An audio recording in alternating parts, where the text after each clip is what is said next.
2600 एकड़ में अकेडमी है वो।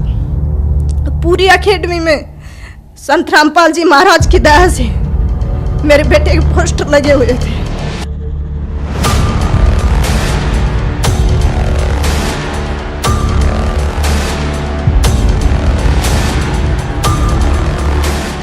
जहाँ भी देखें लेफ्टिनेंट केवल कृष्ण की आवाज।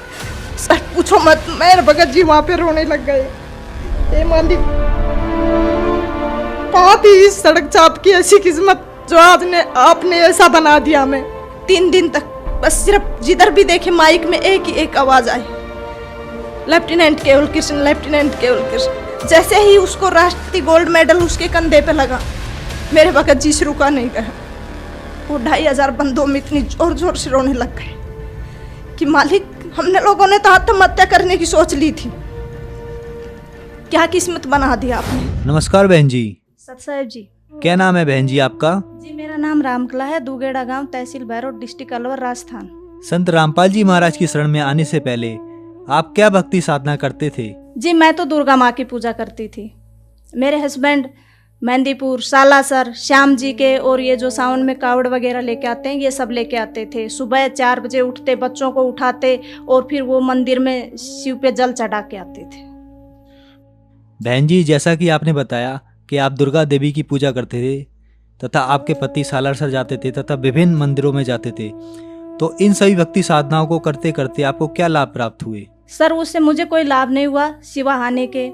जैसे वो सभी देवी देवताओं की पूजा करते थे, शिव को जल चढ़ाते थे, उसके बाद भी उनका एक्सीडेंट हो गया। और एक्सीडेंट भी बहुत बुरा कि उनकी याददाश्त, मेमोरी सब कुछ चला गया उस दौरान। फिर किसी पंडित जी ने बताया उनको कि भाई तुम लोग इनको जो बजरंगबली है ना, इनको मंगलवार और शनिवार को सिंदूर लगा के आया करो। तो हमारे पास में सिटी है भैरोड, वो लोग वहाँ पे जाते सिंदूर लेके और तेल और सिंदूर मिला के उसको पूरे को लेप करके आते ऐसे। फिर भी उनको कोई लाभ नहीं हुआ, याददाश्त चली गई उनकी, बोलते नहीं थे। सिर्फ इतना बोलते थे कि मैं और मेरे दोनों बच्चे उसकी भाषा को समझ सकते थे, बाकी कोई नहीं। अनजान लोग तो उनको शराबी बोलते थे, हालांकि उसने कभी नशा नहीं किया। तो सर उनके एक्सीडेंट के बाद हमारे कमाने वाला कोई था नहीं और कंडीशन बहुत ख़राब हो गई थी। 1.5 साल तक हम लोग जयपुर SMS के चक्कर काटते रहे। डॉक्टरों ने कहा कि भाई इनकी याददाश्त आप भी सकती है, नहीं भी आएगी।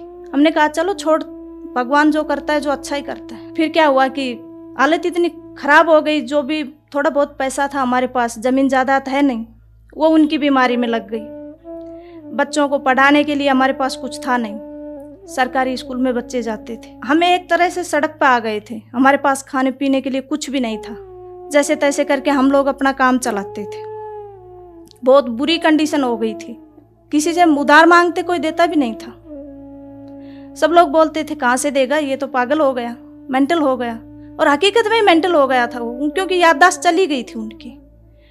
डॉक्टरों ने मना कर दिया था कि नहीं बोलेगा ये। फिर उसके बाद एक पंडित ने उसको बताया कि इसको कुत्ता और खाएगा। हकीकत में ऐसा ही हुआ, कुत्ता भी खा गया उसको। तो मैं उस पंडित के पास दोबारा गई। उससे पहले मैं पंडित लोगों को नहीं मानती थी। दुर्गा को तो मैंने उसी दिन छोड़ दिया था जिस दिन उसका एक्सीडेंट हुआ था। अगर माँ होती कहीं पे, दुर्गा माँ होती, तो इनका एक्सीडेंट नहीं होता आज, और वो भी मैंने नवरात्रा कर रखे हैं उस दौरान। फिर क्या हुआ, पंडित ने कहा कि भाई इस पे 7.5 की दशा है शनि की, आप लोग ऐसा करो कि इसको गुलाल लगाओ बजरंगबली को। मैंने कहा ठीक है भाई लगाते हैं। उसके बाद वो गुलाल लगाने लग गए। करीब 6-7 महीने तक लगातार लगाया। फिर मैं पंडित के पास गई, मैंने कहा कि अब क्या है। उसने कहा कि आपकी 7.5 है। मैंने कहा कि कम से कम 7 तो बोल दे, 6 महीने तो हो गए हमें, ये जाएगी या नहीं। पर जब भी मैं उसके पास जाती वो 7.5 ही गाता रहता। संत रामपाल जी महाराज की शरण में आप कैसे आए? जी मेरे हस्बैंड जब बजरंगबली को गुलाल लगाने जाते थे तो उनको एक फरीदाबाद का कोई भगत जी मिला भैरोड में। उसने कहा कि आप ये क्या करते हो। तो मेरे हस्बैंड ने कहा भी मैं बजरंगबली को गुलाल लगाता हूँ, मेरे को पंडित लोगों ने बताया। उसने कहा इन सब के चक्कर छोड़ो, पंडित वंडित कोई सही नहीं बताता, आप एक काम करो मेरे गुरुजी से नाम ले लो। तो मेरे हस्बैंड ने कहा कि कौन है तुम्हारे गुरु। उसने कहा संत रामपाल जी महाराज। और वो फिलहाल करोथा कांड हुआ था, उस दौरान वो जेल में थे। तो उसने कहा कि गुरुजी इस टाइम है नहीं, वो जेल में गए हुए। भगत जी ने कहा कि चलो मैं घर पे जाके और बच्चों की माँ से सलाह करके आपको बताऊंगा। सर जी, मैंने कभी गुरु देखा नहीं था और नहीं बनाया था और नहीं पता था गुरु के बारे में। हाँ, देवी देवताओं के बारे में तो पता था, पर मेरे दिमाग में हमेशा एक बात रहती थी कि ये भगवान 3 क्यों है, एक होना चाहिए। तो भगत जी, हमने उसके पास फ़ोन किया, वो हमारे घर पे आए, उससे हमने पूछा तो उसने कहा कि भाई ये सुख देते हैं गुरुजी, वो सुख देते हैं। उससे पहले मुझे गुरु के महत्व का नहीं पता था, गुरु क्या होता है। तो सर उसने कहा कि संत रामपाल जी महाराज अभी है नहीं और आएंगे तब हम आपको नाम दिला देंगे। तो जैसे ही संत रामपाल जी महाराज आए, वो भगत जी हम लोगों को वहाँ पे लेके गया। उसके बाद जैसे ही हमने नाम लिया तो हम हर 15 दिन में सत्संग में जाने लगे। तो धीरे धीरे धीरे धीरे मालिक की, परमात्मा संत रामपाल जी महाराज की दया होने लगी हम लोगों पे। बहन जी, जैसा कि आपने बताया, आप देवी दुर्गा की पूजा करते थे, आपके पति सालासर जाते थे, व विभिन्न मंदिरों में जाते थे, जिससे आपको कोई लाभ नहीं मिला। आपकी आर्थिक स्थिति बिगड़ गई तथा आप सड़क पर आ गए। तो संत रामपाल जी महाराज की शरण में आप कैसे आए? जी, जैसे ही सर हम संत रामपाल जी महाराज की शरण में गए, उसी दिन से हम लोगों को लाभ होने शुरू हो गए। मेरे हस्बैंड का एक्सीडेंट हुआ तो हमारी जिंदगी तो नरक हो ही गई थी, पर उसके बाद जैसे ही उन्होंने संत रामपाल जी महाराज से नाम दीक्षा ली, धीरे धीरे धीरे धीरे उनकी स्थिति सुधरती आ गई। आज उनकी आवाज़ भी बिल्कुल ठीक है। संत रामपाल जी महाराज की दया से उनको कोई नहीं कह सकता कि इनका कभी एक्सीडेंट भी हुआ था, और वो ज़्यादातर भगवान के सेवा में ही रहते हैं। बच्चों को स्कॉलरशिप मिल गया, वहाँ पे बच्चों की पढ़ाई फ्री हो गई। उसके बाद बच्चों ने +2 की, +2 के बाद लड़की को स्कॉलरशिप मिल गया, उसने इंजीनियरिंग की। बेटे को अब पैसे तो हमारे पास थे नहीं, पैसे कहाँ से दे, तो हमने बैंक से लोन उठाया। मालिक की दया, संत रामपाल जी महाराज की दया से हमारा लोन तुरंत क्लियर हो गया। जैसे ही मेरे बच्चे ने, लड़के ने मेरे ने 2 साल तक बीटेक की, उसके बाद उसने NDA का फॉर्म भर दिया, उसने एग्ज़ाम दिया। एग्ज़ाम देने के बाद में संत रामपाल जी महाराज परमात्मा की इतनी दया हुई कि उसका सिलेक्शन हो गया। बाकी ऐसी किस्मत कहाँ है कि एक गरीब का बच्चा जो सड़क छाप था वो उसका NDA में सेलेक्ट हो जाए, पर वो भी संत रामपाल जी महाराज की दया थी। अच्छा, उसके बाद उसका इंटरव्यू हुआ बेंगलोर, 14 दिन चला। इंटरव्यू में वो 13 दिन क्लियर कर दिए, 14 दिन वो रह गया हल्का सा मेडिकल में। उसने वहाँ से फ़ोन किया कि माँ मैं इंटरव्यू में रह गया। मैंने कहा बेटे घर पे आ जाओ। घर आ गया। मैंने कहा कि तुम वहाँ पे जाओ, अपने परमात्मा के पास, संत रामपाल जी महाराज के पास जाओ। वो वहाँ पे गए तो मालिक ने कहा बेटा चिंता मत कर। तो उनका वो दिल्ली में मेडिकल क्लियर हो गया। फिर उसने कहा माँ अब क्या करूँ।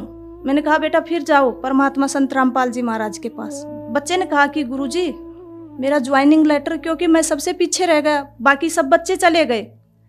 गुरुजी ने कहा बेटा तू घर जा। वो आया वहाँ से, आते ही तीसरे दिन मालिक की दया से उसका को लेटर आ गया। भगत जी 2016 में 4 साल की उसकी ट्रेनिंग चली। उसके बाद उसने 2016 में NDA क्लियर किया और राष्ट्रपति गोल्ड मेडल।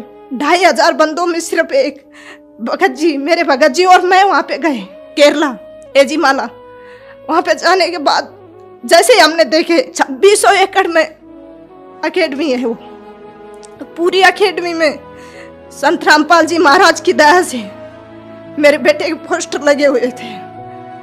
जहाँ भी देखे लेफ्टिनेंट केवल कृष्ण, लेफ्टिनेंट केवल कृष्ण की आवाज। सर पूछो मत, मेरे भगत जी वहाँ पे रोने लग गए। मालिक कहाँ थी इस सड़क चाप की ऐसी किस्मत जो आज ने आपने ऐसा बना दिया। हमें 3 दिन तक बस सिर्फ जिधर भी देखे माइक में एक ही एक आवाज आई, लेफ्टिनेंट केवल कृष्ण, लेफ्टिनेंट केवल कृष्ण। मैं और मेरे हस्बैंड बस सिर्फ और सिर्फ संत रामपाल जी महाराज को 3 दिन तक याद करके रोती रही। जैसे ही उसको राष्ट्रपति गोल्ड मेडल उसके कंधे पे लगा, मेरे भगत जी से रुका नहीं गया। वो 2500 बंदों में इतनी जोर जोर से रोने लग गए कि मालिक हमने लोगों ने तो आत्महत्या करने की सोच ली थी, क्या किस्मत बना दिया आपने। सर आज मैं मेरे गांव में सबसे ज्यादा खुश नसीब हूँ, क्योंकि मेरे साथ भगवान है, मेरे परमात्मा है। और शायद मैं ये कहूँगी कि मेरी झोली छोटी पड़ गई, परमात्मा ने मुझे इतना दे दिया। उम्मीद नहीं थी, नहीं मेरी किस्मत इतनी अच्छी नहीं थी कि भगवान मुझे इतना दे देगा। मालिक की दया से एक साइकिल नहीं थी, आज बंदी छोड़ सतगुरु रामपाल जी महाराज की दया से 3-3 गाड़ियां खड़ी हैं घर में, और इतना कर्जा हो गया था कि जिसकी कोई हद नहीं। आज एक भी कर्जा नहीं है। माली ने सब कुछ क्लियर कर दिया, और हमें ये नहीं पता किस तरह और कैसे कर दिया और कब कर दिया। सर, आज हम संत रामपाल जी महाराज की दया से बहुत सुखी हैं। घर में कोई कलह नहीं है। मालिक की दया सिर्फ और सिर्फ भक्ति है। दोनों बच्चे अपनी अपनी जगह कामयाब हैं, और मालिक ने एक दया और बख्शी मेरे ऊपर कि परमात्मा की दया इतनी है संत रामपाल जी महाराज की कि बच्चे मुझे इतने होनहार और इतने मतलब समझदार और दूसरा आज्ञाकारी बच्चे दिए हैं परमात्मा ने, कि उनको मैं ये बोल दूं कि बेटे ऐसे करना है तो वैसा ही करेंगे। और मालिक का हाथ, संत रामपाल जी महाराज का हाथ उनके सर के ऊपर है। मेरे गांव में मैं सबसे ज़्यादा खुश नसीब हूँ। भगवान ने मुझे बहुत कुछ दिया है, जितना मैं कभी उम्मीद ही नहीं की थी, इतना कि शायद मेरी किस्मत ऐसी हो सकती है। पर आज मैं सीना ठोक के ये कह सकती हूँ कि मेरा से सुखी मेरे गांव में कोई नहीं। बहन जी, जैसा कि आपने बताया कि संत रामपाल जी महाराज से नाम दीक्षा लेने के बाद आपका उजड़ा हुआ परिवार संत रामपाल जी महाराज ने पुनः बसा दिया। आपके ही जैसे संसार में बहुत सारे दुखी लोग हैं, तो आप भक्त समाज को और उन दुखी लोगों को क्या संदेश देना चाहते हैं? मेरे जो अगल बगल में लोग हैं, सभी ये चैनल देखते हैं, सत्संग वगैरह देखते हैं, उनसे मैं खासकर प्रार्थना करना चाहती हूँ कि उनको तो मेरी स्थिति का, मेरी कंडीशन का अच्छे तरीके से पता है। वो भी संत रामपाल जी महाराज की शरण में आए, इन दई देवताओं के चक्कर न काटे, क्योंकि ये दई देवता कुछ नहीं दे सकते।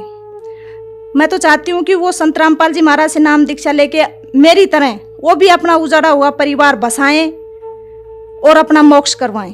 बहन जी, संत रामपाल जी महाराज अभी जेल में हैं, तो कोई श्रद्धालु अगर संत रामपाल जी महाराज से नाम दीक्षा लेना चाहे तो वह कैसे नाम दीक्षा ले सकता है? सर, संत रामपाल जी महाराज की दया से विभिन्न चैनलों पे संत रामपाल जी महाराज का सत्संग चल रहा है, और उसके नीचे जो पट्टी चलती है उस पे फोन नंबर दिए गए हैं, वहाँ से नंबर नोट करो और संत रामपाल जी महाराज का जो नज़दीकी नामदान सेंटर है वहाँ पे जाइए और नाम दीक्षा लेके अपना मोक्ष कराइए। धन्यवाद जी। सत साहिब जी।